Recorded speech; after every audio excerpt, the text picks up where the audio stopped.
मतलब यार अभी हम लोग पूरी तरीके से एवेंजर्स एंड गेम के सदमे से बाहर भी निकल रहे थे, पूरी कोशिश कर रहे थे निकलने की, लेकिन अभी हमारे सामने दोबारा से आ गया है स्पाइडरमैन फार फ्रॉम होम का ट्रेलर, जो कि काफ़ी ज़्यादा एवेंजर्स एंड गेम की चीज़ें हमें दिखा रहा है और हमें फिर से दोबारा इमोशनल करने पर मजबूर कर रहा है। तो मज़ेदार बात ये थी कि इस ट्रेलर से पहले शुरू में टॉम हॉलैंड ने हमें एक स्पॉइलर वार्निंग दे दी थी कि अगर आपने अभी तक एवेंजर्स एंड गेम नहीं देखी है तो ये ट्रेलर आप नहीं देखिएगा, क्योंकि इसके अंदर पोटेंशियल स्पॉयलर्स हो सकते हैं, और बिल्कुल ऐसा ही है। लेकिन मज़ेदार बात यहाँ है कि यहाँ पे स्पॉइलर की वार्निंग वो शख्स दे रहा है जो कि हमेशा से हमें स्पॉइलर देता था, तो ये काफ़ी फनी लगा मुझे। सो guys, this is speed tiger और आज की इस वीडियो में मैं आप लोगों के साथ करूँगा स्पाइडरमैन फार फ्रॉम होम के ऑफिशियल ट्रेलर का ब्रेकडाउन। तो हम लोग जैसा अपना ब्रेकडाउन करते हैं बिल्कुल वैसे ही करेंगे, शॉर्ट बाय शॉर्ट सारे सीन्स को देखेंगे। और मैं आपको बताता चलूँ कि इस ट्रेलर के अंदर जो एक नया कॉन्सेप्ट आया है वो बहुत ही ज़्यादा ज़बरदस्त है, और वो कॉन्सेप्ट है मल्टीवर्स का। सो गाइस, चलिए अब बिना किसी और बात के इस वीडियो को फौरन से शुरू करते हैं।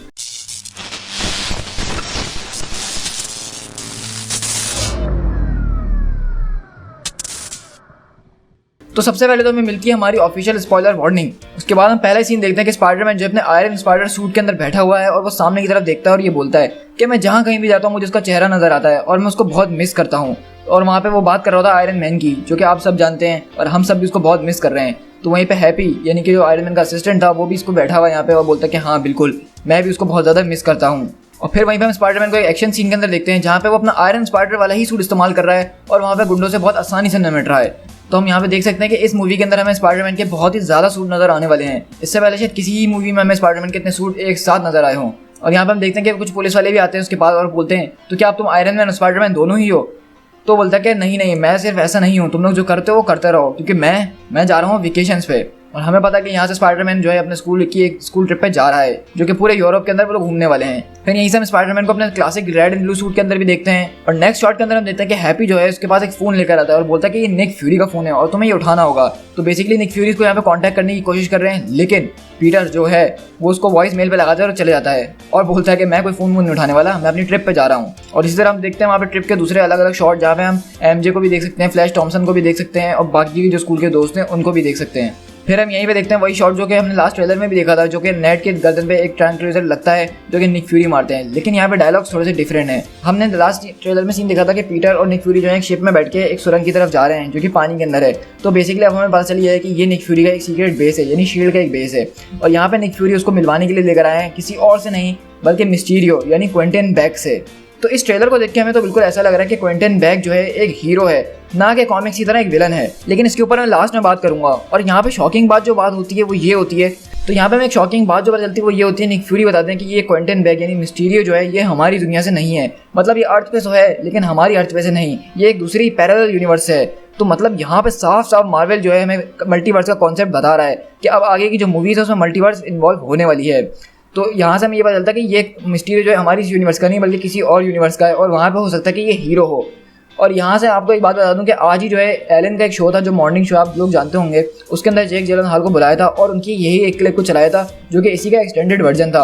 और इसके अंदर ये बात रिवील करी गई है कि स्पाइडरमैन जिस यूनिवर्स के अंदर है वो है अर्थ डायमेंशन 616 और वो जिस डायमेंशन है वो है अर्थ 833। तो यहाँ पे जो है कॉमिक बुक जो पढ़ते हैं लोग उनका दिमाग बिल्कुल हिल के रह होगा, क्योंकि मैं भी अभी तक इसी सोच में हूँ कि आखिरकार ये अर्थ 616 कैसे हो सकती है, क्योंकि अर्थ 616 वो अर्थ है जो कि हम कॉमिक्स में पढ़ते हैं, मतलब जिसके अंदर सिविल वॉर वाला इवेंट हुआ, सीक्रेट इन्वेजन वाला हुआ, सीक्रेट वॉर्स वाला इवेंट हुआ, वो यूनिवर्स है। तो वही यूनिवर्स हम एमसीयू के अंदर कैसे देख सकते हैं। और हमें ये बात बता दी कि एमसीयू का डेजिग्नेशन नंबर था वो था अर्थ 1999, लेकिन अब मिस्टीरियो के मुताबिक ये अर्थ 616 है। तो या तो हो सकता है कि ये कोई बहुत बड़ा प्लॉट होल हो या वाकई में हम किसी और यूनिवर्स की कहानी देखने वाले हैं फार फ्रॉम होम के अंदर।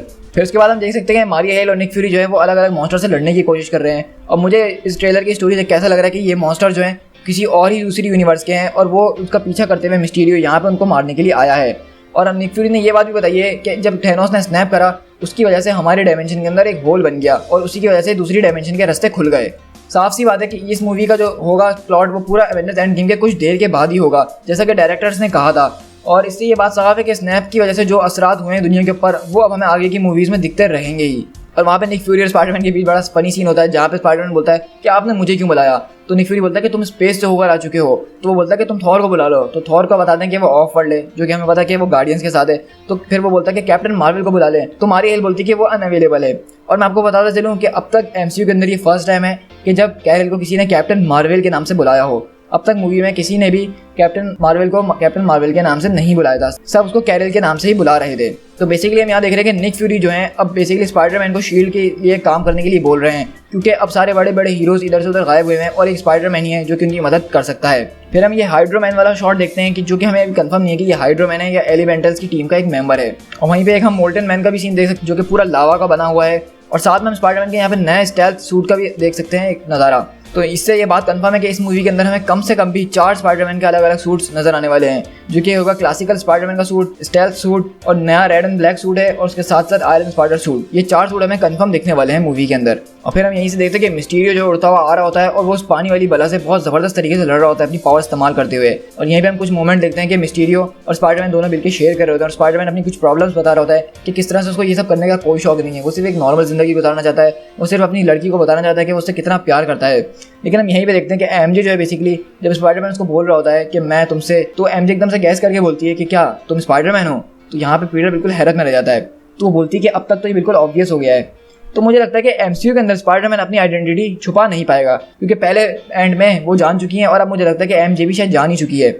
फिर हम यहाँ पे मिस्टीरियो का एक बहुत ज़बरदस्त शॉट देखते हैं जो कि अपने फिश बॉल के साथ है, जिसका कॉमिक से हम लोग बहुत टाइम से इंतजार कर रहे हैं कि वो हमें मूवी में दिखेगा या नहीं दिखेगा। और हम यहाँ पे देख सकते हैं कि अजीब सा मॉन्स्टर है जो कि थोड़ा लावा का बना हुआ है, रॉक्स का बना हुआ है। इससे क्विंटन बैक का मिस्टीरियो जो है वो बहुत ज़बरदस्त तरीके से लड़ रहा है और ऐसा लग रहा है कि वो बहुत ही ज़्यादा ट्रेंड सुपर हीरो है। फिर यहाँ पे हम जो शॉट देखते हैं इसके अंदर खास बात ये है कि यहाँ पे पीटर पार्कर जो ग्लासेस पहना हुआ है वो टोनी स्टार्क वाले ग्लासेस हैं, और ये वही ग्लासेस हैं जो कि टोनी स्टार्क ने पहने थे एवेंजर्स इन्फिनिटी वॉर के अंदर जब वो न्यूयॉर्क में कल ऑब्सिडियन और एबनी मॉस से लड़ने जा रहा होता है। तो ये वही ग्लासेस हैं। उस वक्त तो ये ग्लासेस नैनोटेक से बने हुए थे, लेकिन इन ग्लासेस का नहीं पता कि इसमें क्या क्या फीचर्स हैं। अच्छा, फिर यहाँ से हम ट्रेलर के अंदर जो एक चीज़ देख रहे हैं वो ये है कि आयरन मैन का बार बार जिक्र हो रहा है कि अब अगला आयरन मैन कौन बनने वाला है, और पीटर भी यही बात कह रहा होता है कि अब जो है दुनिया को अगले आयरन मैन की ज़रूरत है, क्योंकि आयरन मैन के बगैर ये दुनिया नहीं चल पाएगी वैसे जैसे चल रही थी। और वहीं पर हम देख सकते हैं कि पीटर जो है एक जहाज़ के अंदर है और अपनी कुछ टैग वगैरह इस्तेमाल कर रहा है, और हो सकता है कि ये टैग वही हो जो कि टोनी इसके लिए पीछे छोड़ कर गया हो।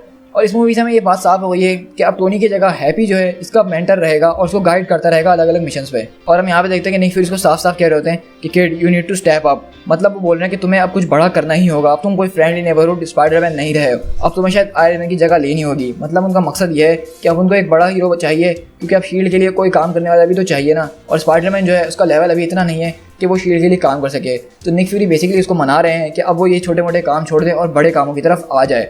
और यहाँ से हम स्पाइडरमैन का एक ज़बरदस्त चेस सीन देखते हैं जो कि इस मोल्टन मैन से भागते हुए है, और उसी के साथ यहाँ पे हमारा ट्रेलर का एंड होता है और उसके आखिर में एक छोटा सा फनी सीन होता है। और हम देखते हैं कि हैप्पी जो यहाँ पे पीटर के फ्रेंड्स को यहाँ से दूर जाने के लिए बोल रहा होता है और बोलता है कि मैं स्पाइडरमैन के लिए काम करता हूँ। तो उस पर टॉमसन जो एकदम हैरत में आते हुए पूछता है कि तुम स्पाइडरमैन के लिए काम करते हो? तो हैप्पी बोलता है कि नहीं मैं स्पाइडरमैन के साथ काम करता हूँ, उसके लिए ये काम नहीं करता। और यहाँ पे हम देखते हैं कि वो सब एकदम शॉक्ड होते हैं। सो गाइज, यहाँ पे हमारा स्पाइडरमैन फार फ्रॉम होम का ट्रेलर खत्म हो जाता है। तो अब इस ट्रेलर में हमने जो कुछ खास चीज़ें देखी उनको डिस्कस कर लेते हैं। जैसा कि सबसे पहले मल्टीवर्स का कॉन्सेप्ट हमें पहले डॉक्टर स्ट्रेंज में दिख चुका है। एंशिएंट वन ने हमें बताया था कि the reality you know is one of many. ये डायलॉग बहुत ज़्यादा मशहूर हुआ था क्योंकि उसमें बताया गया था कि जो रियलिटी हम लोग बिलीव करते हैं कि एक है, बल्कि एक नहीं है, वो उस तरह की और भी बहुत सारी रियलिटीज़ हैं और उन रियलिटीज़ में अलग अलग चीज़ें भी हैं। और हमें यहाँ पे ये बात साफ हो गई है कि अब स्नैप की वजह से जो है इस दुनिया के ऊपर, इस यूनिवर्स के ऊपर बहुत ज़्यादा असर पड़ा है। उस स्नैप की वजह से इस यूनिवर्स के अंदर एक होल खुल गया, जिसकी वजह से दूसरी डायमेंशन और उसकी चीज़ें इस डायमेंशन यानी अर्थ 616 में आ रही हैं। लेकिन मुझे सबसे ज़्यादा बात जो तंग कर रही है वो ये है कि ये अर्थ 616 कैसे हो सकती है। अर्थ 616 तो वो अर्थ है जो कि हम कॉमिक्स वगैरह में रीड करते हैं। तो मैं इसका जवाब ढूंढने की पूरी कोशिश कर रहा हूँ और मुझे लगता है कि इसका जवाब शायद थोड़े दिन में डायरेक्टर्स वगैरह खुद भी दे दें, या फिर हो सकता है कि ये कोई बहुत बड़ा प्लॉट होल हो। वैसे अगर आप में से किसी को पता हो कि उन्होंने अर्थ 616 क्यों कहा है इस वाली यूनिवर्स को, तो प्लीज़ मुझे कमेंट में ज़रूर बताइएगा। अच्छा, उसके बाद जो दूसरी बड़ी चीज़ है वो ये है कि मिस्टीरियो का कैरेक्टर इस मूवी में हर तरह से जो है एक सुपर हीरो ही लग रहा है, वो कहीं से विलन नहीं लग रहा। लेकिन अगर आप मेरी माने तो मुझे ऐसा लग रहा है कि मिस्टीरियो जो बातें बोल रहा है कि मैं दूसरी यूनिवर्स से आया हूँ, इस यूनिवर्स का नहीं हूँ, वो सिर्फ कहानी बना रहा है। वो है इसी यूनिवर्स का, वो लोगों का दिल जीतना चाहता है और शायद वो जो मॉन्स्टर है वो भी खुद उसी के बनाए हुए हैं। तो मुझे ऐसा लगता है। और निक फ्यूरी ने भी जो है स्पाइडरमैन को शायद इस काम पे इसलिए लगाया क्योंकि निक फ्यूरी को भी क्विंटन बैक यानी मिस्टीरियो पे भरोसा नहीं है और वो चाहते हैं कि मिस्टीरियो के आगे पीछे कोई एक बंदा रहे और वो उसको हर पल की उसकी रिपोर्ट देता रहे। तो मुझे ये लग रहा है तभी स्पाइडरमैन की जो है इतनी मदद कर रहे हैं निक फ्यूरी, और उसको बार बार बोल रहे हैं कि तुम्हें अपना गेम अप स्टेप अप करना होगा। तो मुझे लगता है स्पाइडरमैन की जो मेन स्टोरी इस मूवी के अंदर होने वाली है वो यही होगी कि स्पाइडरमैन पूरी मूवी में यही सोचता रहेगा कि वो एक फ्रेंडली नेबरहुड स्पाइडरमैन बने या फिर आयरन मैन की जगह अब वो काम करे। करे, मतलब आयरन मैन जैसा एक सुपर हीरो बने जो कि पूरी दुनिया में काम करता हो, ना कि वो सिर्फ फ्रेंडली नेबरहुड स्पाइडरमैन हो। और मुझे लगता है कि आखिर में मूवी के स्पाइडरमैन जो होगा वो फ्रेंडली नेबरहुड स्पाइडरमैन ही रहेगा और आयरन मैन का सब्स्टिट्यूशन कोई और ही बनेगा। हो सकता है कि इस मूवी में हम पेपर पॉट्स और मॉर्गन स्टार्क को भी देख लें। तो इस ट्रेलर से हमें जो है बार बार आयरन मैन की याद दिखाई जा रही थी, मतलब हम जो है अभी आयरन मैन के गम से बाहर निकले ही नहीं थे और ये ट्रेलर दोबारा हमारे सामने आ गया हमारी उन यादों को ताज़ा करने के लिए। तो हमें जो है इस चीज़ का शायद हमेशा ही अफसोस रहेगा कि हम अब दोबारा जो है आयरन मैन के कैरेक्टर को RDJ को जो है दोबारा MCU के अंदर नहीं देख पाएंगे। उनकी कमी हमें सच में बहुत ज़्यादा महसूस होने वाली है और स्पाइडरमैन की मूवी में ख़ास तौर पर बहुत ज़्यादा होने वाली है, क्योंकि उनका और स्पाइडरमैन का जो रिश्ता था मूवी के अंदर वो बहुत ज़्यादा ज़बरदस्त था। अच्छा, अगर हम कुछ थ्योरीज़ की बात कर लें तो मुझे थ्योरीज से ये लगता है कि इस मूवी के अंदर हम बहुत सारे नए कैरेक्टर को इंट्रोड्यूस होते हुए देख सकते हैं और मुझे लगता है कि जो मल्टीवर्स का कॉन्सेप्ट आया है शायद इसी के जरिए वो लोग X-Men के कैरेक्टर्स को इंट्रोड्यूस करवाएं MCU के अंदर।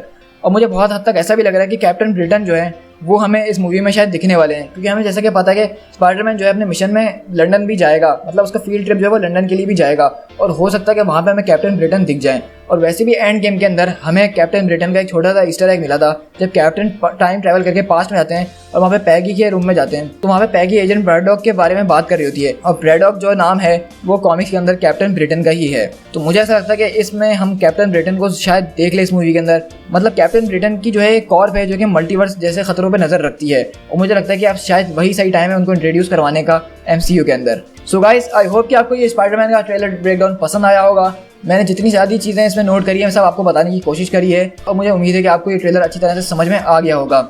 सो गाइस, मुझे कमेंट करके ये बताइएगा कि आप इस मूवी के लिए कितने ज़्यादा एक्साइटेड हैं। अगर आप मुझसे पूछें तो मैं पहले ट्रेलर से इतना एक्साइटेड नहीं था स्पाइडरमैन मूवी देखने के लिए, लेकिन अब जैसा कि एंड गेम हम देख चुके हैं और इस मूवी के अंदर हमने देखा कि ये एंड गेम से कितनी ज़्यादा कनेक्टेड है, तो मेरी एक्साइटमेंट काफ़ी ज़्यादा बढ़ चुकी है इस मूवी के लिए। सो गाइस, इस वीडियो को ज़्यादा से ज़्यादा शेयर करिएगा अपने दोस्तों के साथ और अगर आपने मेरा चैनल अभी तक सब्सक्राइब नहीं किया है तो प्लीज़ मेरे चैनल को सब्सक्राइब करिएगा इस तरह का और ऑसम कंटेंट मेरे चैनल पर देखने के लिए। So guys, this is speed tiger, मिलते हैं अभी नेक्स्ट वीडियो में। Till then, thank you so much.